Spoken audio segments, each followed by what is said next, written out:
Welcome. Let us continue the learning. Recapitulation. In the previous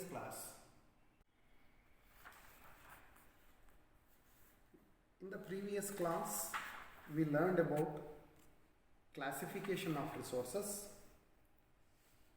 on the basis of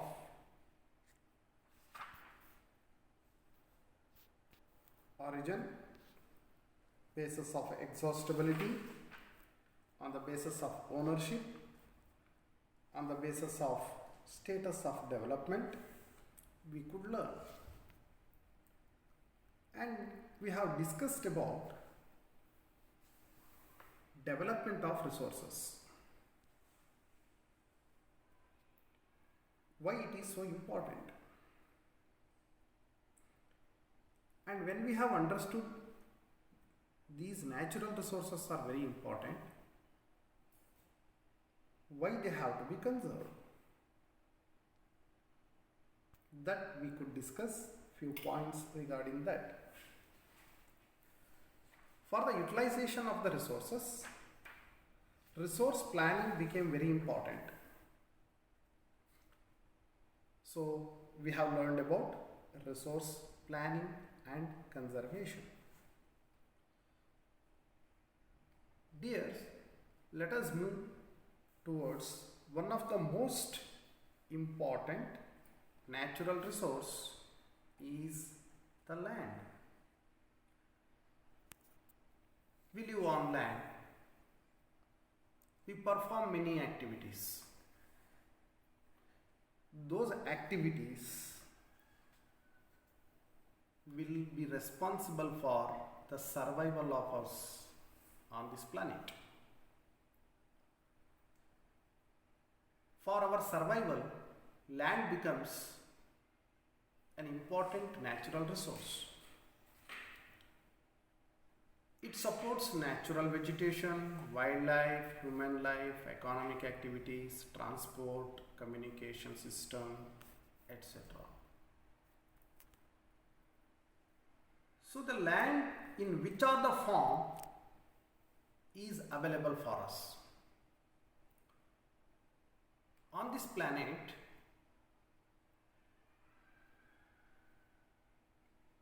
all the land is not utilized by the human beings. When we come to our country, total availability of the land when we are taking in this pie diagram as 100%, nearly 43% of the plains, nearly 30% are mountains, 27% plateaus. So when we comes, land is a limited one. It cannot be expanded. It is very important. So we have to use very carefully, and we have to design a plan for its utilization. When we comes to the land utilization,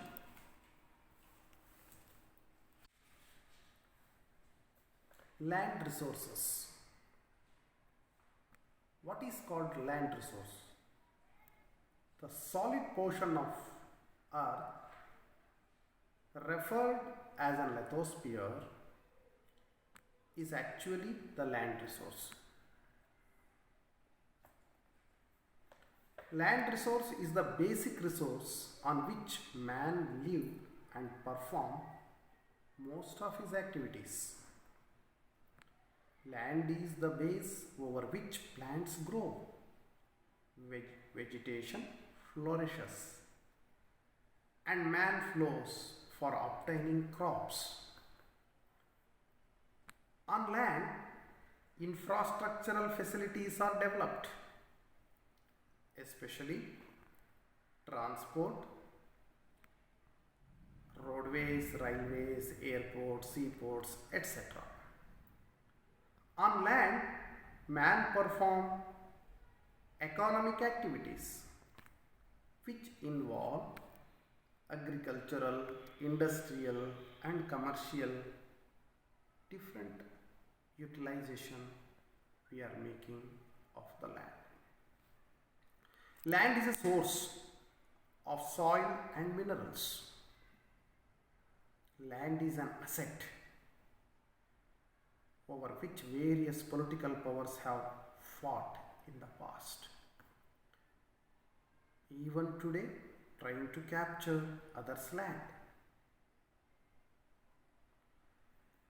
This land is uneven.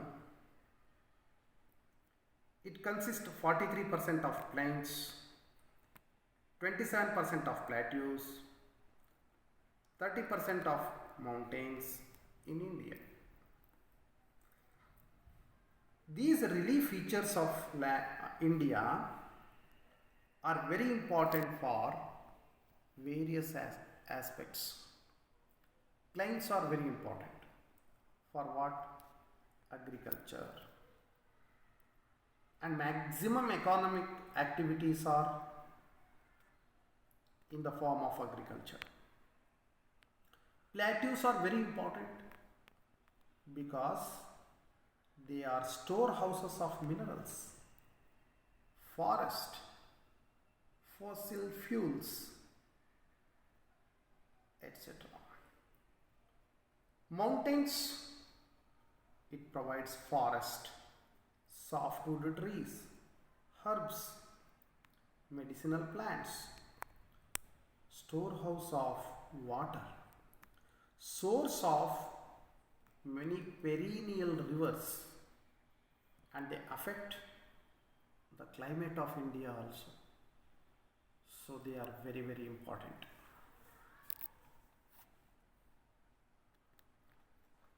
Dear students, this vast land resource of India is strategically located in South Asia, surrounded by Indian Ocean on the three sides, and giving a monsoonal touch to our climate,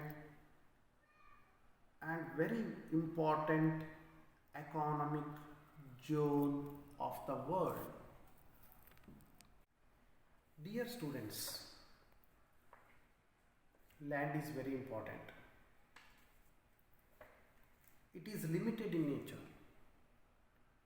We have to use it very carefully. Every inch of the land is very important. जान भी देंगे, खून भी देंगे, देश की मिट्टी कभी नहीं देंगे. Always we used to give a slogan. Our borders are protected. Many soldiers are sacrificed for this purpose. Such important land where we cannot expand further, we have to use it. In India, the land utilization, how it is, that we will discuss now.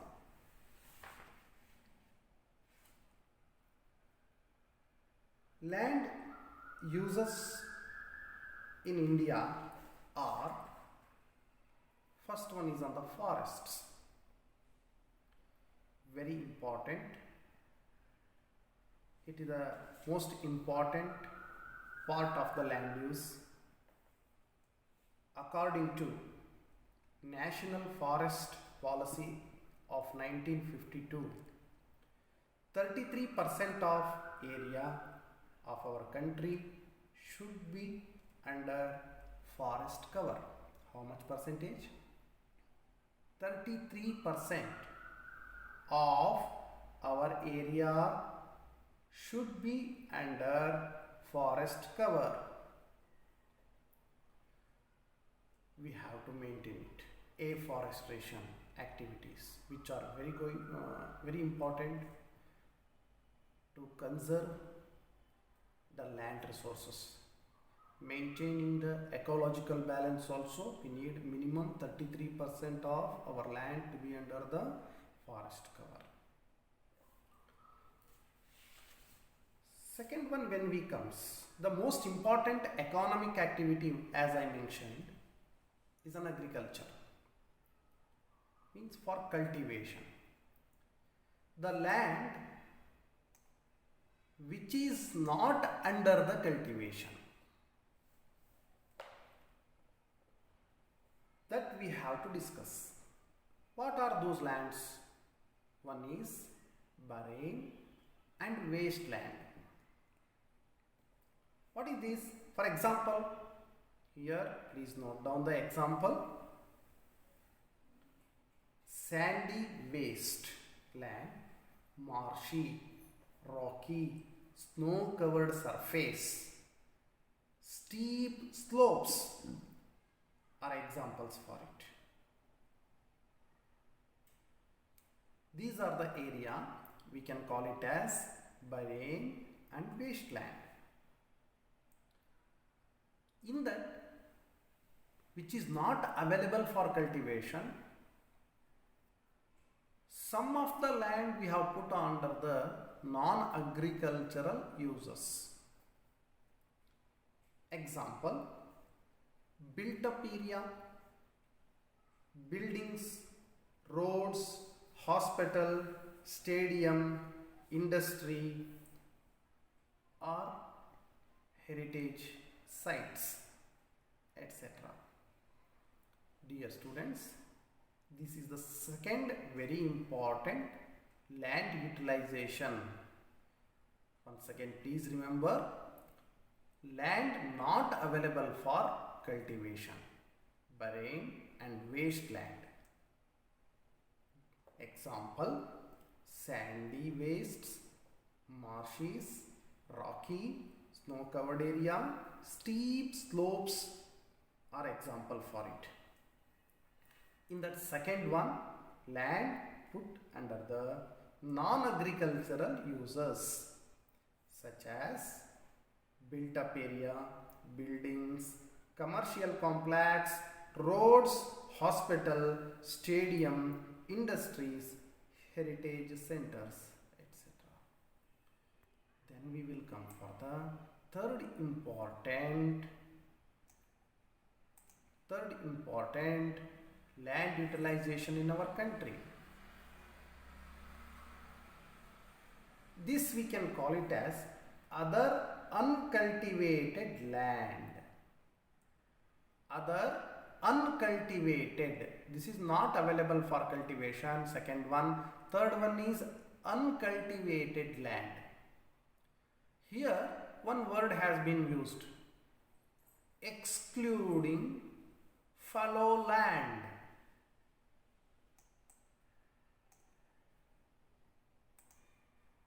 Excluding fallow land. Then we comes, let us know about it. Other uncultivated land, which are those permanent pastures and grazing land. Pastures which are used for animal rearing and where animals are taken for grazing. Those lands are not used for agriculture. Such kind of a land. They are permanent pastures. In India, we have hardly 3.45% of this land.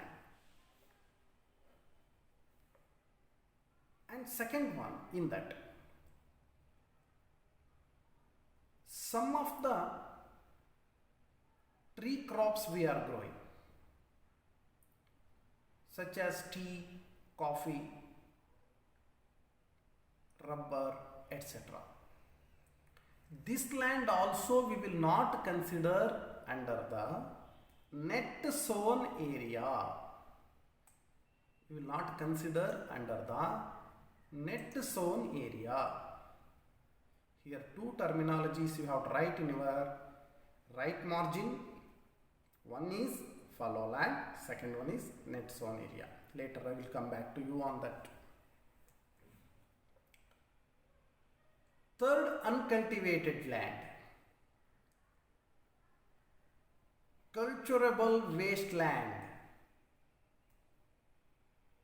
Here, culturable wasteland, we can cultivate it, but it has been not cultivated, left.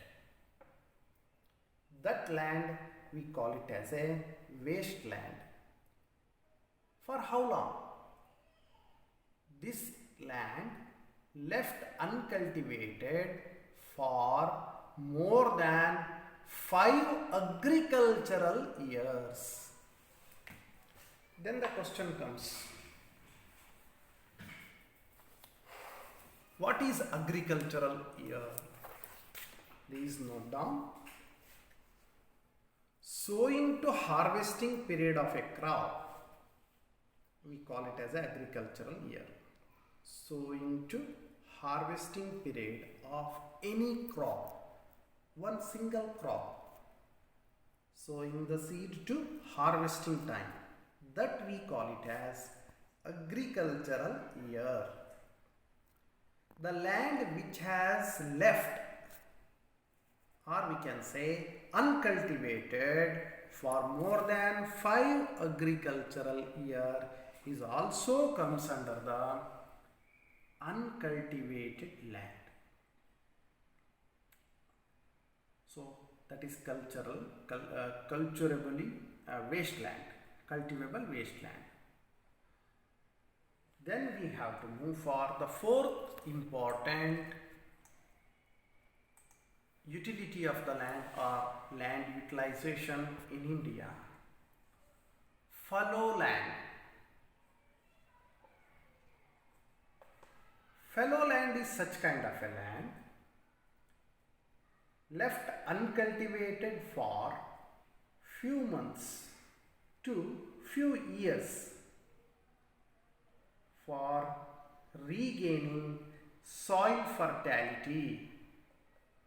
Such kind of the land we call as a fallow land. Every year they will not do the agricultural practices on this land.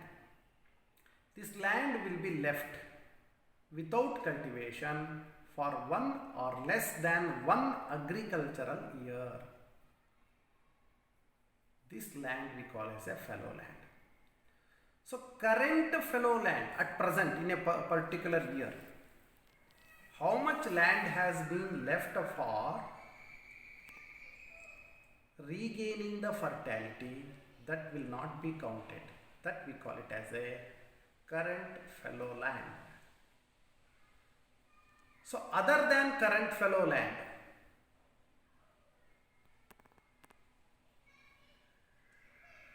the left uncultivated for more than 1 to 5 agricultural year, that we have already seen as a uncultivated land.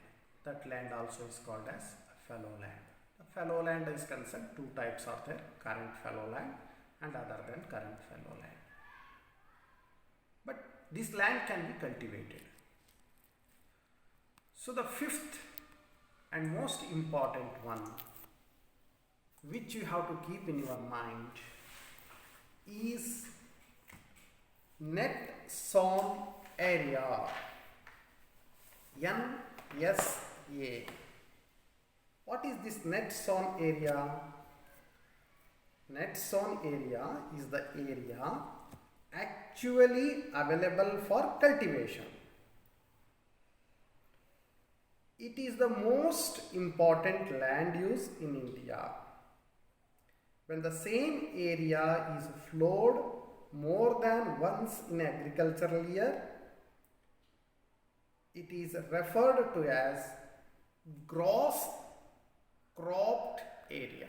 Here 2 things we have to remember. One is net sown area. What is net sown area? Once again I will read. Please note down this. Net sown area is the area actually available for cultivation. Actually available for cultivation and cultivated. This is called net sown area. Then here the gross cropped area. What will happen? Second one, gross cropped area is the most when the same area is flowed more than once in an agriculture year. It is referred as gross cropped area or gross sown area. This we have to remember. This definition also you have to note down.